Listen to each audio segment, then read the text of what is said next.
So we spent some time talking and teaching about what it means that God's a creator and how that can help us think through issues of technology and money and finance and Bitcoin more specifically.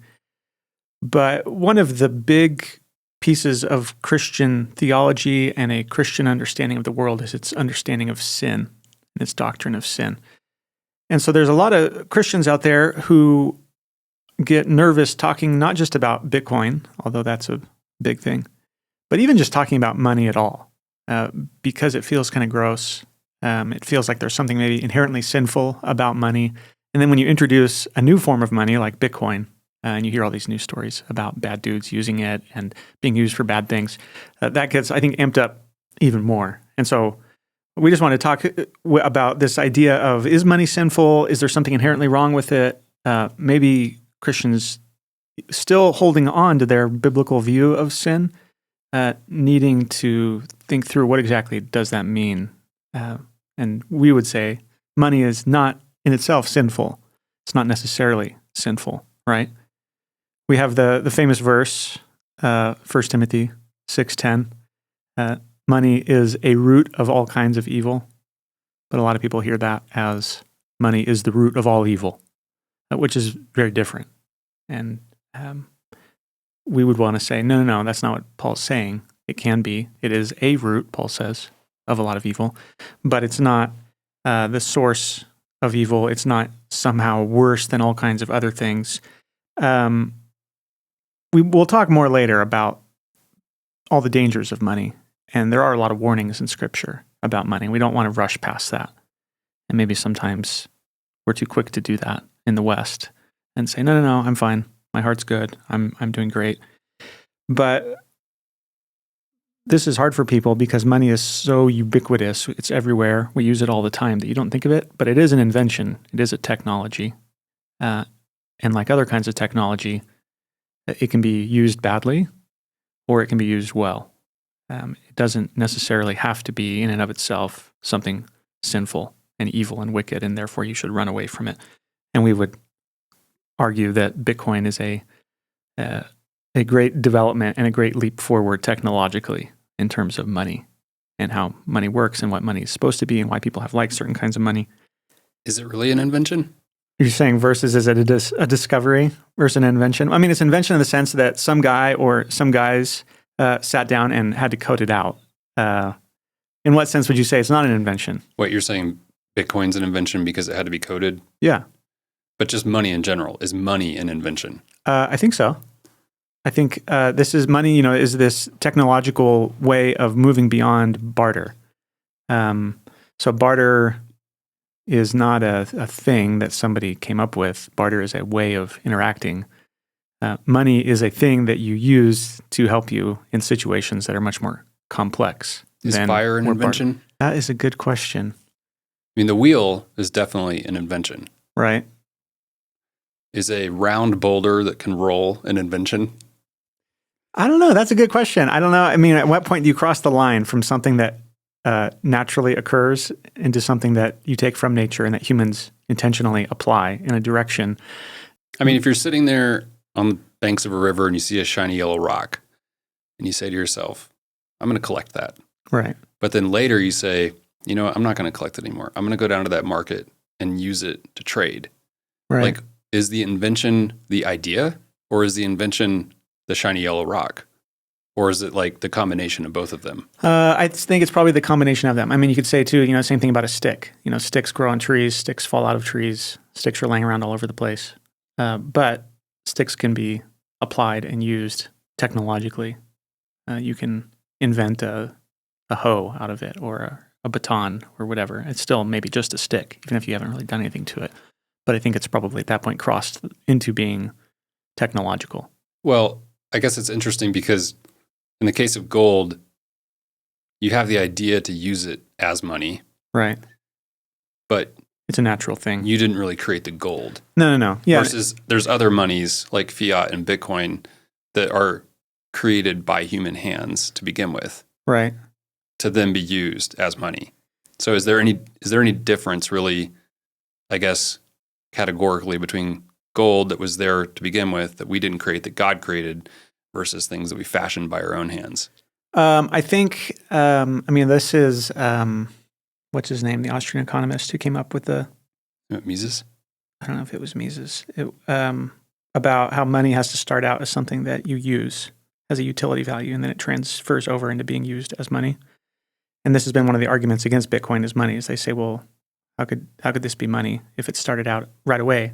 It's hard to explain that. Well, it was a collectible, like gold Right. was. Yeah. So that's the jewelry response. is a Is that collectible, it started as a collectible for a bunch of nerds who were trying to figure out how to have private. But ways even in of the case interacting. where gold is a collectible as jewelry, Right. that is a utility value, right? Right. Yeah. I think it. I mean, obviously, you can reshape gold Right. into coins, and then it's kind of at our hands. Yeah, and I think it's necessary for money to be something in the world, to have a use, but that's not sufficient. There's a lot of things in the world that are useful or that are technological, but they're not money. According to, I can't remember his name right now, the regression theory, but it starts out as something that's in the world that you discover, but then it goes beyond that to become money. But it's stage one of something to become money. And so something can't become money until it's being used in a certain way and to certain purposes. So, Like maybe in the case of Bitcoin, the discovery, the thing that already existed was the hash function. It's like there's this thing out there and it's not being used for money, but it's been discovered. Right. Yeah. One of the main guys who kind of helped with Bitcoin, a big piece of Bitcoin, he invented it, and it was originally used to filter spam out of emails. And Satoshi kind of took that and plopped it in to Bitcoin and said, well, we could use this to transfer value without intermediary things to stop us. You don't need permission to send it to anybody you want around the world. Like a chimpanzee could find gold and pick it up and, maybe use it to smash a coconut or something. But they don't have money. They don't use money because they don't relate on the level that money is intermediating in terms of people trading with each other and especially thinking about the future and planning for the future. And so, in that sense, I think money is it's a technology. It is an invention, so to speak. It doesn't mean that necessarily only, one person had to come up with it. I think sometimes we think, oh, an invention has an inventor and they have patents on these things and it's just one person. You can have the same invention or same technology arise all over the place independently. And this is probably what's happened with money. It's one of the oldest forms of technology that people have when you're going beyond a simple kind of tribe, village level of community, and you need to do more than bartering, or you need to be able to trade with people that you don't know. You don't know if you can trust them. Well, it's not really an invention that you want to keep to yourself, right? Right, yeah. Like you want to have a patent on it because if you're going to go trade with somebody, you want to convince them that it's better that they take this shiny yellow rock than the corn that's going to rot. Right. Yeah, and it's like, this is part of the reason people get suspicious about money and why so many Christians through history have gotten, uneasy when we start talking about money, and especially about making money. They say, well, what is the use of this if people are just sitting on it? It seems so wasteful that people would save. And this is one of the big ideas behind kind of modern economic theory is that saving is actually a bad thing and it's destructive. And we have to basically kind of prod people into going out and spending it all the time, partially by intentionally inflating away their money, partially through trying to incentivize them. But, money is something that wants to be and is made to trade with, not always and not for everyone all the time. But ultimately, money is there to be spent and to be given away and to be traded on various time horizons. The reason you save money today is because you may need to spend it tomorrow, or you know that you're going to need to spend it tomorrow because we don't know the future. And this is part of what we're talking about is this idea that money is not sinful. Money is a technology that is a way for humans to deal with their limitations, like lots of other kinds of technology. You could say, well, what do I need a shovel for? I have my hands, the hands that God gave me. I can just go dig in the dirt with my hands. Isn't that great? But actually, a shovel is a way of dealing with all kinds of limits that my hands have. They'll get really bloody really fast, and I can't dig very much. And so a shovel is a way of dealing with my weakness as a human. And there's a sense in which being weak and being limited is just part of what it means to be a creature and to not be God. God doesn't need tools. God doesn't need technology. Humans do because of our limitations and our weaknesses. And so I think in the same way, money, one way you can think of it is as a tool, as a technology to deal with these kinds of limitations. Money, people ask, well, what is money? Money traditionally is something that is understood to function in three different ways. You are storing value, you're saving for the future. And so this deals with a human limitation on information, on knowledge. I don't know the future. I barely understand the present and definitely have a hard time understanding the past. And so the fact that I don't know the future, money is a way of dealing with that, just like a shovel is a way of dealing with the limitations of my hands for digging in the dirt. So money is a store of value because I have limited knowledge about the future. Money is also a unit of account. Traditionally, this is what economists would say. It's a way of categorizing and ranking and relating different things. It's a kind of a shorthand way to say, how do you understand the relationship between the value of a laptop and a coconut? And you say, well, if we think of it in terms of a money, it's this many units of this laptop's this many units of the money, the coconut's this many units. I can compare them. It makes it easy for me to keep track of things. Again, a limitation of knowledge, of I don't know everything. I can't be constantly recalculating everything. So it's a store of value, it's a unit of account, but it's also money. Traditionally, money is also understood to be a medium of exchange. And that's also a way of dealing with limitation, the limitation of not knowing other people or not knowing them fully. Money makes it much easier to trade with other people, even people I don't meet and I don't know. I may never even see them. And there might be lots of people in the middle. And so in that sense, money is a way of dealing with all kinds of human limitations. And I would want Christians to understand, especially as we talk about something new like Bitcoin, that money can be something used for God and for His glory. And there is there can be a great deal of things that money is used for that are neutral, morally neutral, and potentially morally good or morally bad. But being weak and being limited is not what it means to be sinful. Adam in the garden before sin was weak and limited. He didn't know everything. He had to learn about the world that God had placed him into. He had to come up with names for the animals. Jesus, the perfect human, sinless, he was limited in his humanity, weak in many ways. He needed to sleep. He needed to eat. There were things that Jesus did not know in his humanity. He had to learn them. As a kid, he had to learn what a hammer was. He had to learn how to work in the workshop with Joseph.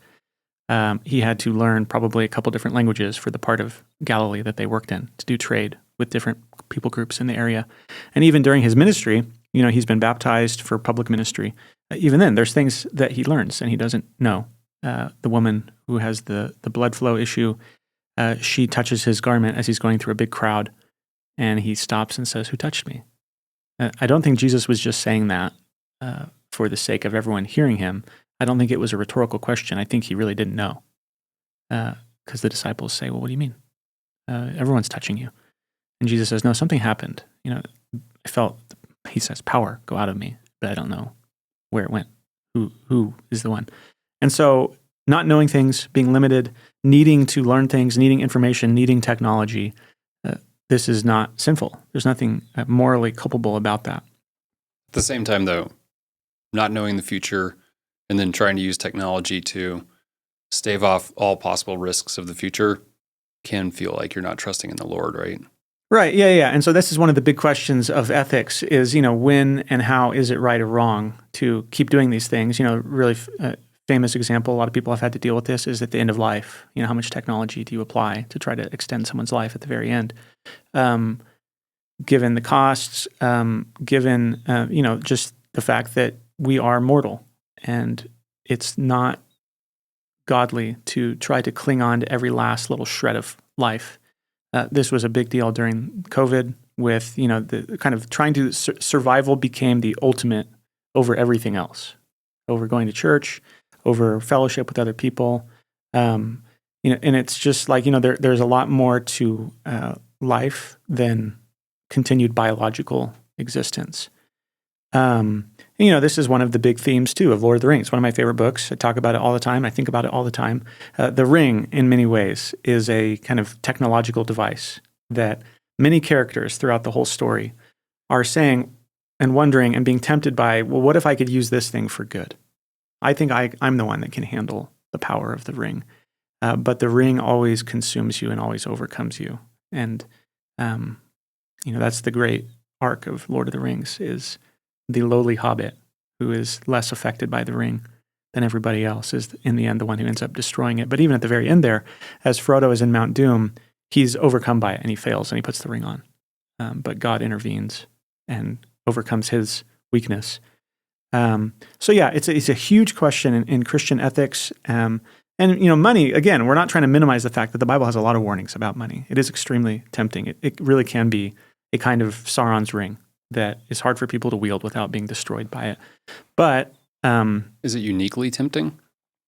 I think it is uniquely tempting because it is a uniquely powerful piece of technology for all the reasons we've talked about, but not because there's just something inherently wrong with it. The Bible frequently talks about God blessing different people with wealth, about working diligently to save more wealth. And this is not just in the Old Testament, even the New Testament. It's expected and it's assumed that Christian parents will work hard to be able to take care of their children. And that even Christians should ideally be able to pass an inheritance down to their children, and children not have to financially support their parents. This is one of the digs that Paul makes at the Corinthians, I think. And so money can be a good thing. 1 Timothy 6, goes on after it says that the love of money is a root of all kinds of evil. 20 verses later, Paul is talking to the rich Christians, and he's saying, hey, make sure you're generous. And he's also saying, God gave you all your wealth to enjoy. He assumes that there's rich Christians. He assumes that there will continue to be rich Christians. And so he's simultaneously saying, you should be extremely generous. And God's giving you what you have to enjoy it. It's not something to run away from or to be there's a sense in which you should be cautious about it and fearful, but it's not something inherently bad. Is there really any difference between saying to yourself, I'm going to build bigger barns to store more grain, and saying, I want more money in my bank account? It depends. You could have one person over here whose bank account is increasing, and it's to the glory of God, and it's in submission to God. You can have one person over here, like the rich fool that you mentioned, whose bank account is increasing, but he's doing it for himself and focused on himself. I'm just saying you can't really blame money, right? No.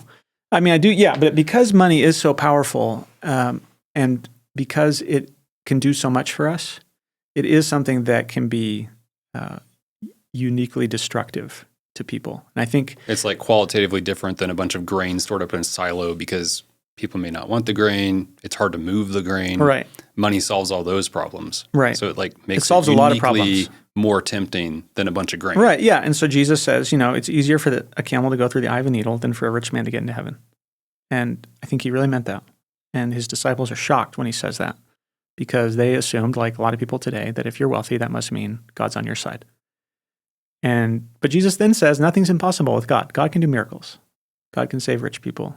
And so, Jesus was supported by wealthy people. He had patrons throughout his ministry.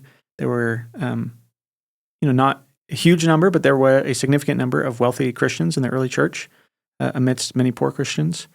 And that's the way things have usually been, is that there is a mix of rich and poor. Sometimes we can go overboard in emphasizing God's preference for the poor. But there is a sense in which the poor tend to be or can be closer to God, not because they're poor, but because money so easily functions as a savior. It digs you out of so many problems that wealthy people tend to rely on it instead of God, or they deceive themselves and they think that they are fine with God, and really they're just depending on their wealth. So yeah, there is a lot of reasons to be cautious about wealth and to hold yourself accountable to be generous with it. I mean, generosity is God's program for dealing with the temptations of wealth, is to give it away, not to just tell yourself in the private recesses of your heart, well, I think I'm okay. I don't think I'm really worshiping this thing. You put your money where your mouth is, literally, by giving it away and showing that you trust God. And this happened in the Old Testament with the sacrificial system, happens in the New Testament, typically in the form of giving away actual cash or wealth or assets, not animals being killed on an altar, but they are functioning in the same way, that I'm showing that God is the ultimate provider, and that everything I have is from him. It's a gift from him. To be clear, we're not talking about giving everything away all at once, right? No. I mean, yeah, some people may be called to that, and that's the million-dollar question, is who is called to that? Not everybody, but probably not nobody. And a lot of Christians read that story in the Gospels about Jesus talking to the rich young ruler, and we maybe are too quick to tell ourselves, well, that's not me. I don't have to worry about that, and it's not for everyone. But yeah, I think in Luke, the very next story is about Zacchaeus, the tax collector, infamously thieving, corrupt, morally unscrupulous man in a morally unscrupulous, corrupt profession as a tax collector. And he comes to trust in Christ, and he says, I'm going to give away half of everything I've stolen, half of all the money I have. And Jesus says, that's great. Good for you. Right after he's told somebody else to give away everything he has. And so I think it ultimately depends on just where you're at, where your heart is at. But I do think it's important for Christians to have other people in their lives and other Christians in their lives helping to hold them accountable, because we are our own worst judge of our own hearts and of our own motivations. And we need other people to help us, and we need to be connected to a church and need to be sitting under the word and letting it work on us instead of just living in an echo chamber of telling ourselves, I'm fine, which I'm sure the rich fool was doing that as he built up his barns, and then he died. Just to summarize, not all discoveries and inventions are categorically neutral or the same as each other. Some of them do warrant more wariness. Yeah, and I think, probably, the whole thing right now with AI, this is probably falls into that category. It's something that is so powerful and can do so much, and it seems to, it quickly deceives you into appearing to be doing so much and capable of so much, that I think it's uniquely tempting. And I'm not to the place where I would say Christians just can't use this and they need to run away from it, period. But because it's so powerful, like money is so powerful, it I think brings a lot more temptations than, say, a table does. Okay, a table is also a piece of technology. I guess a table could be used, for wicked purposes, but for almost everybody, probably a table is not a great source of temptation for them because it's not particularly powerful. Unless you're Aslan, then you get killed on a stone table. Yeah, you can use them to murder people, of course. But yeah, I think money, AI now, social media, there are some things that, because they do so much, and I don't know, maybe are we living in a time where our technology is so much more powerful and it's kind of outstripping our ability to handle them? I'm pretty much ready to write off AI. Yeah, maybe, are we living in an age where it's just going to become a lot harder for Christians to live in a godly way because our technology around us is all so powerful and it's so potentially destructive? Maybe. I'm not sure that we're in a spiritually good place on average to handle the level of power that we're being handed with these devices. And what about Bitcoin? Is Bitcoin like that? Like the power that it gives people to be sovereign, in a sense, to be your own full reserve banker? Yeah, I think because Bitcoin is such a great form of money, it's the best form of money that humans have come up with, it brings unique temptations with that. And if you've spent time around Bitcoiners, you will quickly see that many of them are pretty arrogant. They're know-it-alls. They can be pretty condescending. They are extraordinarily confident about the future and about all the things they're going to be able to do in the future. But there are a lot of Christians in the Bitcoin world, and there's, I think, different reasons for that. And there are a lot of people in the Bitcoin world who want to be generous, who are asking hard questions about making the world a better place. But yeah, there are unique temptations that come with it. We were talking recently about how when you deal with the sins of the flesh, you really are only scratching the surface. Sins around eating and sex and the body and all of its desires. Those are good things to deal with.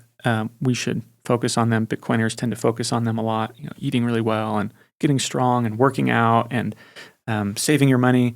But that's really scratching the surface. The much worse and the much more dangerous sins are spiritual sins of pride and bitterness and wrath and envy, all these things that are much more deceptive and also much more destructive. And so, is something as great as Bitcoin, could it stoke more of those spiritual kinds of sins like pride and condescension? Yeah, in that sense, it could be more dangerous. But just because something is a good thing and therefore it's very destructive, doesn't mean therefore run away from it and you should have nothing to do with it. Part of our heart is to help Christians calm down a little bit with Bitcoin and to not write it off immediately.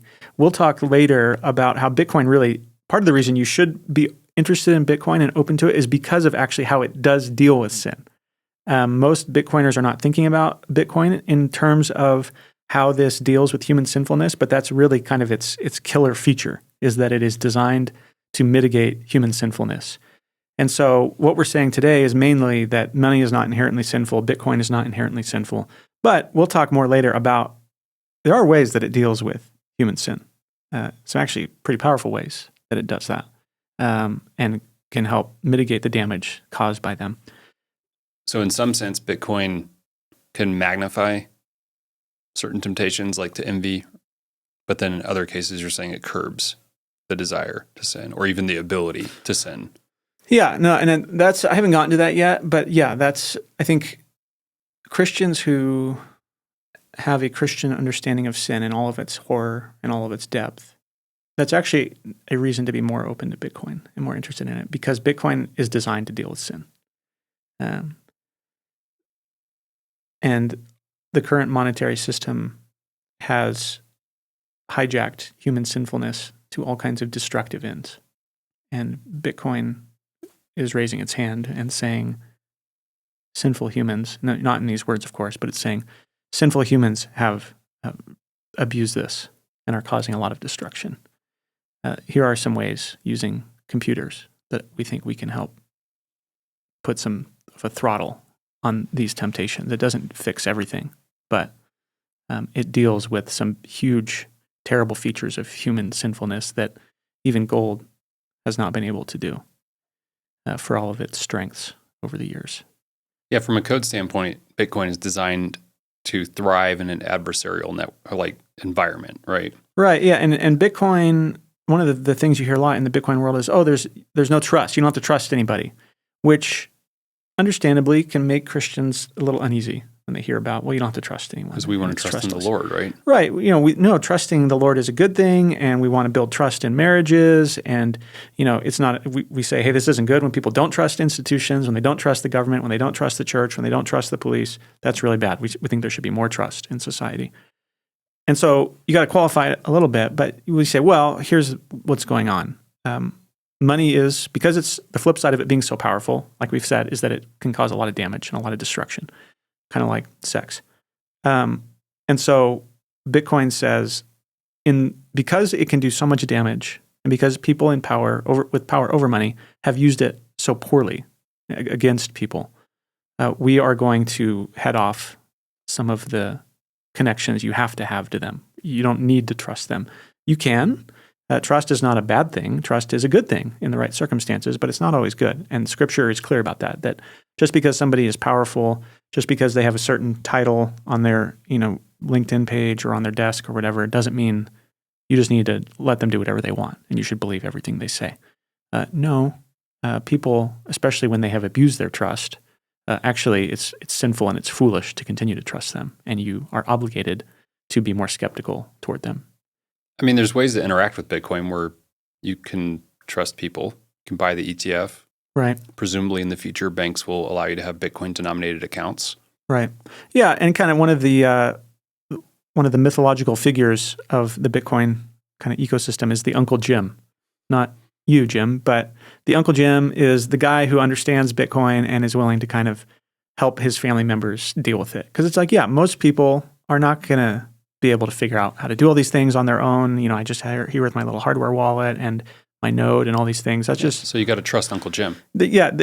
Trust is unavoidable. It's inescapable. This is part of human societies. It's part of how God wants us to function. And there's people coming up with all kinds of different ways of kind of mediating between full-throated self-sovereignty, so-called, with my Bitcoin, and full-on having to trust corrupt institutions that abuse your trust over many decades. At least it's possible to interact with Bitcoin in a fully sovereign way. I don't think it's practical for the vast majority of people. At the end of the day, you would have to be a developer and you have to read the code, right? Because even if I'm going to be sovereign, I'm going to run my own node and all of these things, you're still probably running code that somebody else compiled, right? Right. And you're probably not a software developer and you probably don't understand it. And even if you are a software developer like me, I don't understand every piece of code that I read. It's just how it is. I didn't write that code. I'm not Satoshi. Right, and that's I'm not again, Satoshi. This is an extension of human creaturely limitation and weakness. And this would be the case if there was no sin in the world. You just can't know everything. If you knew everything, you would be God. You wouldn't be human anymore. You can't know everything. You can't know everyone. No one will live forever. You have to, at some level, trust other people all the time. A lot of people criticize Christianity and religion, and they say, "Oh, you're living by faith," and I don't live by faith. I live by reason. Well, everybody has to live by faith at some level in various aspects of their lives. It's impossible not to. And so, yeah, this is just part of what it means. And Bitcoin cuts out some connections, or it gives you the possibility of cutting out some connections to institutions that have very poorly handled the trust that people put in them. And so Bitcoin is a peaceful way of opting out of that and saying, I see the sinfulness here. I see the destruction it's caused. Here's another way. And it can be, we are saying, a morally neutral way. Money is not something inherently sinful. You're not sinful for raising questions as a Christian about institutions that have abused their trust and caused a lot of destruction. You're not sinful for saying, I'd like to opt out of this. I'd like to do things a different way. You're not a bad American. You're not a bad Christian. Of course, your attitude in your heart can be sinful and unchristian. You can be, spiteful and hateful and vengeful. But in and of itself, money and Bitcoin are not sinful things. They are affected by sin. They are marred by sin, but they're not in themselves sinful. They're something that is part of nature, part of just the way things are. I think there's a sense in which even if sin had never entered the world, hypothetically, humans probably still would have come up with money and still use money in a non-sinful world, just because you would still be a limited human and you would need a store value, a unit of account, a medium of exchange, even apart from the ways that trust has been abused and Bitcoin is trying to mitigate those things. Didn't you just read in your Kipling poem, the ride or die friend, his purse is like your purse. You can reach into it whenever you want. Was that in the Kipling poem? Yeah. So this is Rudyard Kipling's poem, The Thousandth Man, about what makes a real true friend and how rare it is and how hard it is to find a real friend. And he has one piece in it where basically, his resources are your resources and he'll be with you to the end. And so, yeah, there's this sense in which...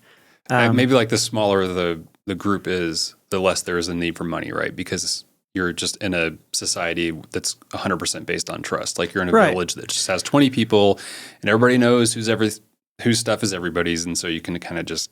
Yeah. And it's like, we all do those kinds of things all the time. You go out to dinner with friends and it's like, oh yeah, no, we'll just figure it out. You don't even necessarily need to or you pay next money time, with each other. Yeah. Or like, oh, you mowed my lawn. Okay. I'll, put up your Christmas lights. That's fine. There's nothing wrong with that. But that breaks down very quickly when you get beyond, 50 or 100 people. But that's just, and this is why money was invented. Money. Right. That is money. Like that sort of implicit trust in a social group like that is a ledger. Yeah. It's just in everybody's minds. Yeah. You could say that. Yeah. So it's like, why does that inherently feel good, but then people feel like money is dirty? Money is just a scaled up version of that, right? Right. Yeah. And I think you could say the same thing, about the family. The family is this small unit of very close relationships, ideally with a lot of trust between people. but it can also go really sideways. And one of the greatest things in the world can be one of the worst things in the world. A marriage, when it's good, is wonderful. When a marriage is bad, it's horrible. And so you have this dynamic everywhere where really good things, really powerful things can be great. But when they go bad, they can be really bad. But that doesn't mean, well, therefore, no one should get married. Therefore, no one should have kids. Therefore, no one should ever touch money. Therefore, no one should ever have sex. All these things. No, there's a lot of dangers, and it's really bad when it's bad. But God, by the power of the Holy Spirit, wants to help us and transform us and change us so that more and more these things become things we offer to God in love and gratitude instead of in greed and selfishness and pride. I don't have anything. Great. Closing quote from Herman Bavinck, one of my favorite theologians. He is talking about all these there's different things like I was just talking about in human life and society that are part of nature, part of what it means to be human, things that arise apart from sin, but they are affected by sin. So he points out things like hierarchy, parents being over their children, things like that, rulers being over their subjects. Hierarchy in and of itself is not a bad thing. It's a natural thing. He says distinction between men and women, work, leisure, these things are just part of life, part of the world. He says man exercising dominion over the earth through art and science. This is part of what it means to be human, part of human nature. And he says, of course, these things are transformed by sin, and they're harmed by sin, and they're modified by sin. But he says, nevertheless, they have their active principle and foundation in creation, in the ordinances of God, and not in sin. And then he says, this is about 100 years ago, he says, this is the problem with socialism. The more intense form of socialism, it's the problem with communism, he says. He says, they're right, and he explicitly includes Christian sects and Christian movements that try to live in a socialist kind of way. He says they're right in combating the appalling consequences of sin, especially in the sphere of society. But he says these systems don't stop there. They also come into conflict with the nature of things, the creation ordinances, and therefore they consistently take on not a reformational, but a revolutionary character. And so he's saying things like socialism and communism, it's not just that they want to deal with bad sins and the rich taking advantage of the poor. He says, okay, no Christian should disagree with that that's something we should try to deal with. But he says they go way beyond that. They say the problem must be hierarchy. The problem must be class. The problem must be factories. The problem must be capitalism. The problem must be money or people saving money. He's saying, whoa, you've gone beyond just dealing with sin. Now you're dealing with nature. And when you try to undermine, and we see this all around our world today, when you go after nature itself, when you go after the way that God has made the world, you end up completely destroying the world. And so today, the most, hardcore example of this is, undermining the distinction between men and women. We don't even know anymore what men are, what women are. And it's causing all kinds of destruction. And so this is what he means when he says, you're not just reforming society, which Christians should all want to do. We should want to see society improve. You are introducing a revolution, which is a bad thing because revolutions cause chaos and destruction. And Christians should not want to do that. So with that, money is not sinful in and of itself necessarily. It's powerful. It can do a lot of damage. But it's a tool. It's a way of dealing with weakness. We'll talk more later about the ways that Bitcoin does deal with sin and why Christians should be interested in it because of that.